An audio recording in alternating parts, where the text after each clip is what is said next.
यादि में हिकिड़ो प्रोग्राम कंदा आहिनि सूफ़ी क़ुर्बान उस्ताद करीमनू मुंहिंजो उस्ताद हो, मूंखे पढ़ायो हिन जो वालिद साहब। हीअ मुंहिंजे ॻोठु घरु आहे, सो तव्हां दोस्तनि सां मुलाक़ात थींदी आहे। असांजे महिरबानी दोस्त इदरीस साहब असांजो सीनियर दोस्त आहे, सुठो सियासी समाजी सूझबूझ रखण वारो माण्हू आहे। उन काफ़ी ॻाल्हियूं तव्हांजे अॻियां रखियूं ऐं यकीनन हिकिड़ी ॻाल्हि जेका हिन चई इदरीस साहब त पोइ खे छॾियो, रोअण पिटण खे छॾियो, हाणे अॻियां वधण जी ॻाल्हि करियो। सो आउं बि गुज़ारिश कंदुसि अॻियां वधण जी ॻाल्हि करियो। ऐं अॼु हिते तव्हांजी मौजूदगीअ में हिकु ॻाल्हि मूंखे ज़रूरु शेयर करणु खपे ऐं दोस्तनि खे बि, त काल्ह हिकिड़ो तमामु ॾुखोईंदड़ वाक़ियो जेको काज़ीअमंद में थियो आहे। मिसकीन माण्हुनि जे घरनि ते हमिलो ऐं 7 शायदि माण्हू शहीद थी विया, उन में हिकिड़ो नंढड़ो ॿारु पियो। त असीं सिंधी क़ौम अञा तक़सीम आहियूं, माल मिल्कियत दौलत हिते छॾे वेंदासीं, पर इंसानियत ऐं इख़लाक़ियात असांजे मांजे ख़तमु थी वई। त पोइ असां वटि हीअ जेको असीं कल्चर था चऊं 5000 साल, उहो बि असांखे छॾाइजी वियो ऐं छॾाइजे पियो। उन ते अफ़सोस आहे, पर उनखे जीआरणु, उनखे हलाइणु कंहिंजे करे का दुनिया हलंदी आहे। त हिते जेके हिन क़िस्म जा जेके मेड़ा थियनि था, अहिड़ा दोस्त गॾिजनि था, त इन्हनि शयुनि खे वरी बि माण्हू हिक ॿिए खे ॿुधे थो, ॿुधाए थो, त उन सां माण्हूअ जी सम्झ में, सोच में इज़ाफ़ो थो थिए। 4 सुठा दाना दोस्त हिते अची असांखे का ॻाल्हि ॿुधाइनि था ऐं सिंधी क़ौम खे मुतहद रहण जे लाइ गुज़ारिश कनि था। असीं बदनसीबी आहे, ऐं ज़ाती तौर त सरदार मुंहिंजो दोस्त भाउ बि, पर आउं हिन हमेशह हिन खे चवंदो बाबा जेसीं पाण सिंधी इहे पंहिंजे बिरादरनि वारा इतिहाद न छॾींदासीं तेसीं पाण सिंधी सुधरंदासीं कोन। हीअ असांजी बिरादरीअ खे अहमियत हर माण्हू ॾींदो आहे, पर उनखे वेलफेयर जे हद ताईं रखंदासीं ऐं उनजी सिंधी क़ौम लाइ जेकॾहिं गॾिजी कंदासीं त उहा वधीक बहितर थींदी। छाकाणि त सिंधी क़ौम जी तारीख़ यकीनन आहे, पर सिंध हर माण्हूअ खे जॻह ॾिनी आहे, पंहिंजे दिलि वसी कई आहे। सिंधी माण्हूअ दिलि वसी कई, पंहिंजे ज़मीन जेका सिंध सरज़मीन आहे, उन सॼी दुनिया जा माण्हू हिते आयल आहिनि, बशमूल असां ताईं, बशमूल असीं सैयद। पर हुन असांजे या इन क़िस्म जा जेके बि हिते ही असीं चवंदा आहियूं सिंधी पठाण, बशमूल छाकाणि उहे सिंधी आहिनि। त मतिलबु त सिंध हर माण्हूअ खे पंहिंजे जीअं में जाइ ॾिनी आहे। पंहिंजी सिंधी माण्हुनि पंहिंजो हुननि खे धरतीअ ते गॾु रहणु ऐं भाईचारे सां रहण जी फ़ख़ुरु महसूसु कयो, जो महिमान नवाज़ सिंधी क़ौम रही आहे।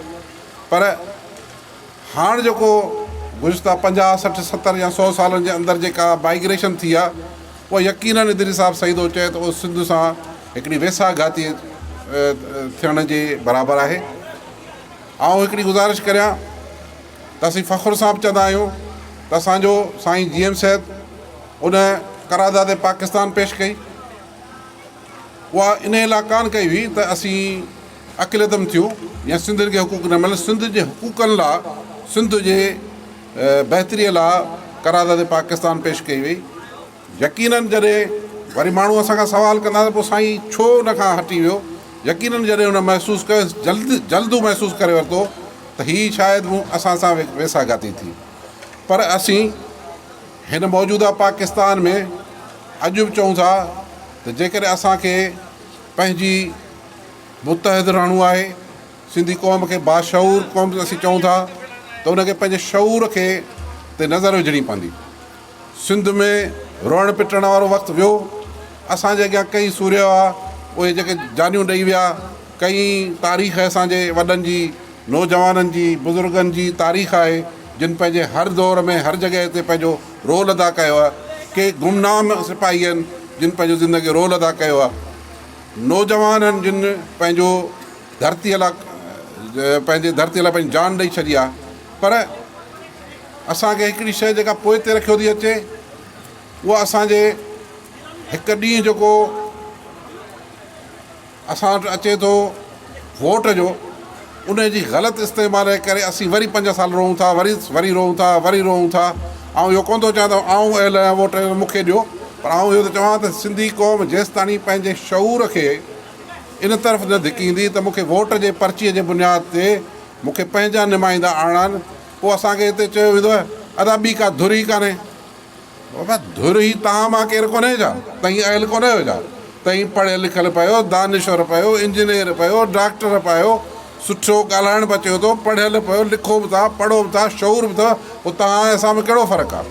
असां हिकिड़े वॾेरे या हिकिड़ो जागीरदार जे ख़िलाफ़ु वॾेरो जागीरदार सभु ख़राबु कोन्हे, उन सुठा माण्हू पिया ईअं त पोइ साईं GM साहिब हिकिड़े वॾे जागीरदार ख़ानदान सां तालुक़ रखंदो, पर उन पंहिंजी कॾहिं बि ज़िंदगीअ में जागीर उन असांजी सजादा नशीन पोइ साईं दरगाह शाह हैदर सनाई जो साईं GM साहिब त जंहिं ॾींहुं मसनत ते वेठो त हुन चयो त अॼु खां को बि मुंहिंजो मुरीद न आहे, ऐं कंहिंजो मुर्शिद न आहे। त उहे माण्हू त आहिनि न, उन्हनि जे करे त हीअ धरती आहे न। त असां सभिनि खे इन शइ ते सोचणु खपे त हिन मुल्क जी, हिन पाकिस्तान जी, हिन सिंध जी आज़ादी कहिड़ी जॻह ते लिखियलु आहे। उन जे लाइ जिदोजहद जो पहिरियों आसान रस्तो न जंग, न तलवार, न बंदूक, न जहिड़ो, न लठ, न जेल, हिकिड़ी आसान रस्तो आहे, उहा वोट जी पर्ची आहे।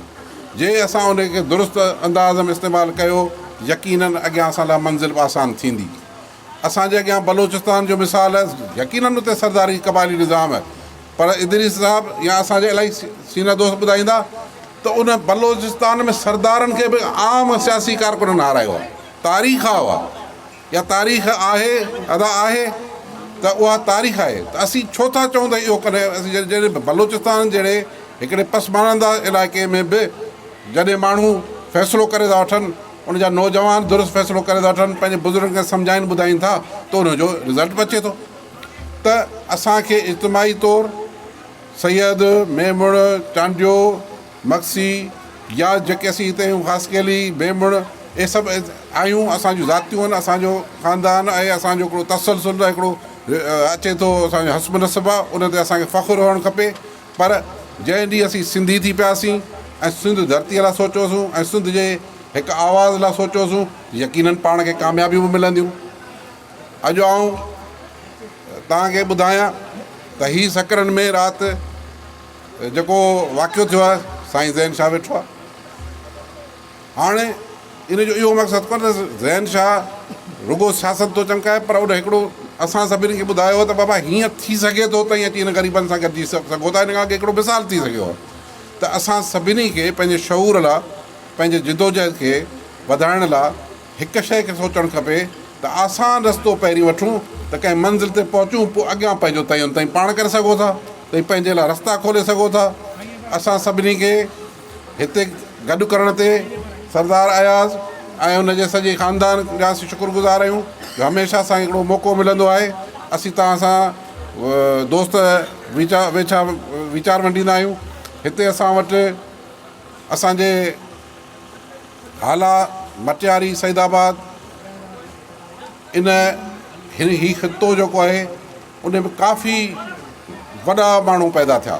शाह लतीफ़ सरकार जेको सॼी दुनिया जो बेताज बादशाह शाइरनि जो, असां जॾहिं उन्हनि बुज़ुर्गनि, उन्हनि शाइरनि, उन्हनि हस्तियुनि खां बि या उन्हनि जे तसलसल खां बि न सिखी सघिया आहियूं, पर जिदोजहद हमेशह जारी रहंदी आहे।